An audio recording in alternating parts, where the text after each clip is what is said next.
Hello, greetings. This is Gillesmansillon. I thought I'd come and say hello, wish you a good day, for it is a very exciting time. We're moving between this new galactic New Year, the Maya New Year's, in the 26th of July, to the August 8th portal, which will open this galactic portal.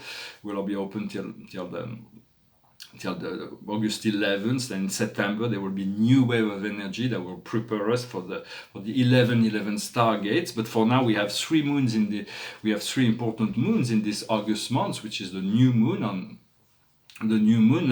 that will be making a square to Jupiter. That's the new moon in Leo, so it's a great deal of energy and power for newness, for empowerment. Then this full moon in Aquarius on the 15th, and then there will be a new moon in Virgo on the 30th.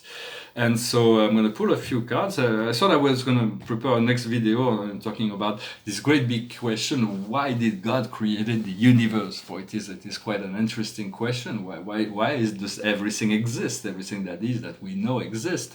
For the great philosophical questions have always been: where do we come from? Who are we, and where are we going? For now we know we come from the source, who we are an extension of that source, and where are we going? We are returning to the origin point, so that we know, as the law of one tells us.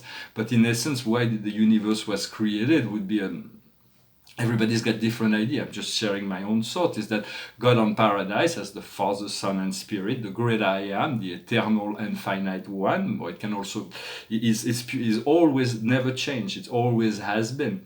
But for God can be connected. We can connect to God through the Father, Mother God, through like Yahweh and Sophia, or through the One, the Supreme Being, Allah or Krishna, depending on how we look at perspective on our life, depending on our culture.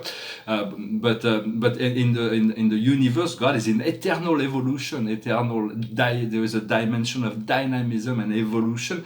Where on paradise, God has never changed. It always has been. But as an infinite, there was no more to exist. God couldn't remain static, so that's why He created this separation. He created this expansion, and how did He do that? In a magnificent way, in creating 7 super universes. Each super universe has 100,000 local universes that are part of the Father, Mother gods of their own local universe, that develop their own program for about 10 million inhabited world, and there are billions of children on each of those worlds, and eventually they move on to from civilization, from different cosmic age, to the point of being settled in light and life, where the orbits of those worlds are settled into the great central sun of the super universe. But it's for the purpose of expansion and evolution. Evolution is the single purpose of life expansion, is so that God can always be expanding, and after time and space will be completely mastered by all the time and space beings throughout the whole universe of universes, called the grand universe. Then the first level of the master universe will open to transcendental realities that are utterly beyond anything we can conceive at this point. So, but those things will remain mystery. There will always be new discoveries. So I thought that I give some ideas of why God created the universe, so that He doesn't forget who He is. He created this forgetfulness in order to remember, He separated Himself or herself in order to return. So there's this great process that is eternally ongoing. I'm going to pull 10 cards to see very. Well, the situation can be melancholy. So there's really no need to be melancholic, or to look to the past, or to be pessimistic. For sometimes we can still, when manifestations are not fully there, we can be tempted to envision this mother of pearl, this looking back to the past. But there is really no reason to do that. For what comes around the situation that will soon become the manifested form, is the earthbound. It is we are connected to the earth, but we can be free of it. We can look at it from a different perspective. What we see before us in our conscious mind is a transformation, is a new beginning. It is the ability to know that we don't know, and to allow the universe to bring about this alignment, this divine justice, when we and to allow ourselves to be transformed, not to hold on to the past. What we have in our hopes, subconscious, our distant past, is a fire of sacrifice. We have made certain sacrifice. It means sacrificing certain things in order to attain certain other things. And now we are in the cremation ground. We are transcending. It is the chariot. It is the motion forward. It is the vehicle. It is coming up into the world as well. Where we're coming up in the near future is the Lord of Obstacle. Here it is Ganesh. It is the Lord of Obstacle. It's the mastery of wisdom. It is about getting the wisdom, getting the guidance at every moment. Our strength and power in this situation is abundance. It is money. It is the flow. It is prosperity. What comes to us from the outside world is the Holocaust. Is the shattering of all that is not aligned with the divine will. What comes from our inner emotions, our hope and fear, is like a bubble. We are spontaneous. We are able to move into situations spontaneously. We don't need to make too much of it. We need to be ready when they come, so that we can have this proper wisdom. And the outcome is the way through. It is the key. It is the path of the hermit. It's enlightening the world. And so all of that will be. It's going to be a very, very transformational month for this month of August. July has been very, very powerful. For understanding every soul as a soul, we are completely pure, we are divine, we are brilliant, we are connected to God eternally. We always remain in this frequency level as love. But everything else is the ego creation, and the ego creation is what is creating all this suffering, because it's outside of the love, outside of the wisdom, outside of... So it's not about blaming ourselves for those things, but about tuning into that soul frequency and allowing ourselves to follow the heart, follow the vision. For the understanding, somebody asked me a good question. He said, how do we bring this, how do we use spirituality to become financially abundant? For it is very important, essential to become financially abundant. Since I haven't yet manifested this abundance, I'm only feel like half qualified to do that, for I'm still working on it. But I thought I offer still some ideas about this law of attraction, for it is about removing the resistance for somebody who's a billionaire. It is very easy to feel natural to bring in millions of dollars, euros, whatever, every day, because there is no resistance to it. But when we feel like we're in lack and we're asking for it, we put the law of frequency just does not respond to what we ask, but they respond to how we are. And so there was an approach that was kind of interesting. It was from a book called The Conversation with God, from I think it was Neil Donald Walsh that wrote those 3 books. And it's the idea of, instead of having money in order to do things that people that have money can do in order to be rich, it's be, do, have. You have to reverse the process to be already as if you were rich, then engage yourself in rich activity, and then money will flow to support that. So it's about this law of attraction. It is not easy, but we have to remove the resistance.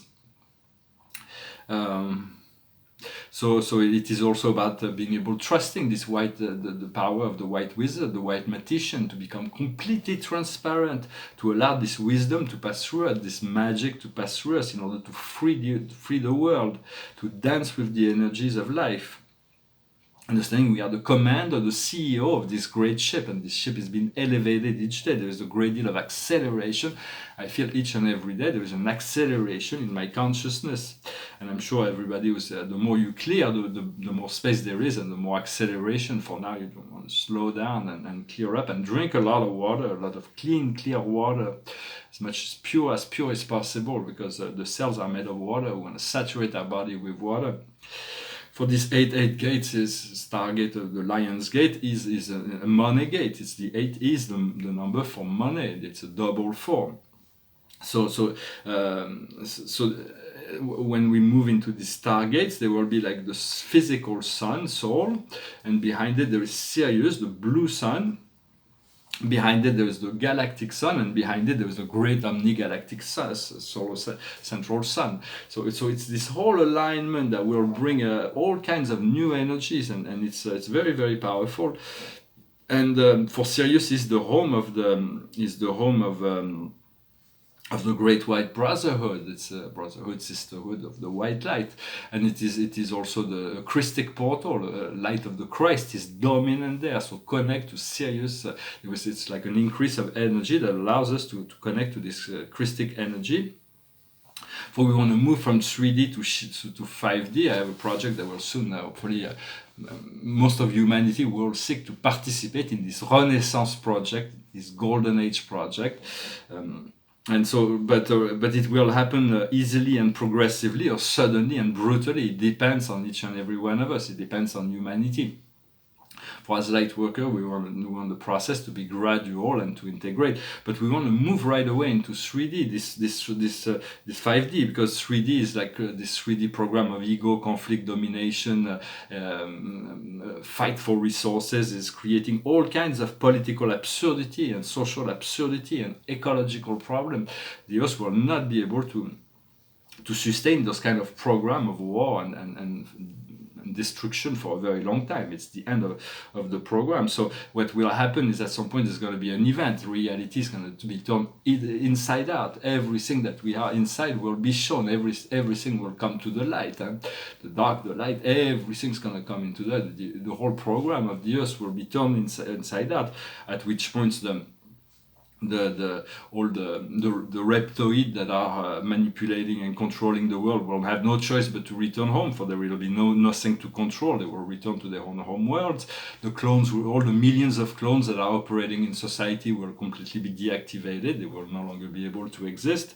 All the young souls that are still interested in duality, violence, brutality, will be sent to other planets that are continuing in this program, and the mix will inherit the Earth. For all those who are passing the test will be able to recreate a brand new society where there will be a joy for everybody to live on this planet. And so this is what part of a prophecy. It's not only my prophecy. It's a prophecy that was made by Archangel Michael thousands and thousands, hundreds of thousands of years ago, and by other higher beings that could see that far.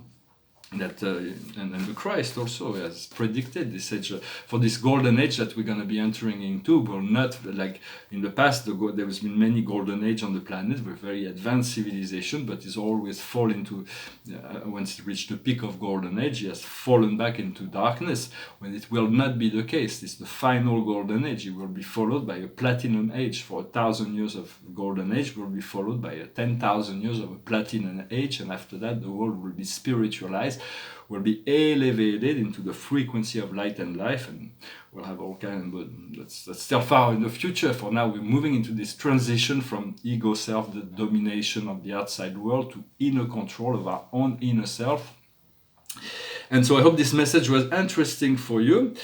The paintings behind me, this is a painting that's symbolic of the ascension, the God self, and the more we ascend, the more real we become. And this is a painting I thought that was appropriate because it's the Earth that is connecting to the great central sun of the galaxy of the Milky Way, and the I Am passes through the emerald heart of Regulus. Regulus is a fixed star in the Leo constellation. Happy birthday to all the Leos, of course, for it is the time of passion, time of and the emerald heart of Regulus is, in essence, it is the golden yellow sun of our own sun that is aligned with the blue sun of Sirius that creates this emerald heart. So we're going to connect to this emerald light and ask the Archangel Raphael to assist you in bringing this healing light. And so here the planet has got all kinds of planets, planets of the solar systems that are spread around the painting, but there is this light that moves through this emerald heart that leads to the galactic center. And here is a symbol of God, the Paradise Trinity, and the sovereignty of God that cannot be reconsidered. Of the symbol of our universe. It is a symbol of the Urantia. It's a symbol of the three concentric circle. It is the center of this great central sun. Well, I hope this message was interesting for you. I'm going to pull 4 more cards. I'm going to sing a song as well. It's a song that I wasn't sure what to sing, and it went through my head when I was right about to make this video, so I thought I'd sing it. So it's a French song. It's in English, but originally it's a French song by Jacques Brel, but the words are a little bit more uplifting in English. It's the English version. It's a song that was written in English by Rod McEwen, and I think it was Frank Sinatra of other people that sang it in English. It's called If You Go Away. If you go away on this summer day, then you might as well take the sun away.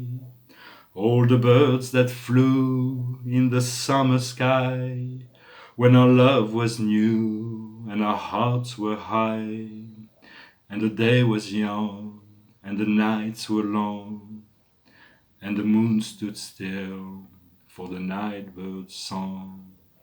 If you go away, if you go away, if you go away. But if you stay, I'll make you a day like no day has been or will be again. We'll sail the sun, we'll ride on the rain, we'll talk to the trees and fly with the wind. But if you go away when I love you so, there'll be nothing left in this world, you know. Just an empty room full of empty space, like the empty look I see on your face. If you go away, if you go away, if you go away. But if you stay, I'll make you a day like no day has been or will be again. We'll sail the sun, we'll ride on the rain, we'll talk to the trees and fly with the wind. But if you go away, if you go away, please don't go away. Well, thank you very much for sticking till the end. Sorry, my throat is a little... but I don't have a glass of water here. I should be prepared for... You have to prepare for everything. And drinking a lot of water is always a good idea. Let's finish with some cards. For the highest wisdom for us today is addressing our fears, the phobias. We want to be able to address our fear, to let go of our fear, to not be afraid of our fear, to say to your fear, I love you, I love you. And that it will disengage some of the fear. We have to trust. And then once we do that, we'll find that the highest wisdom is wisdom.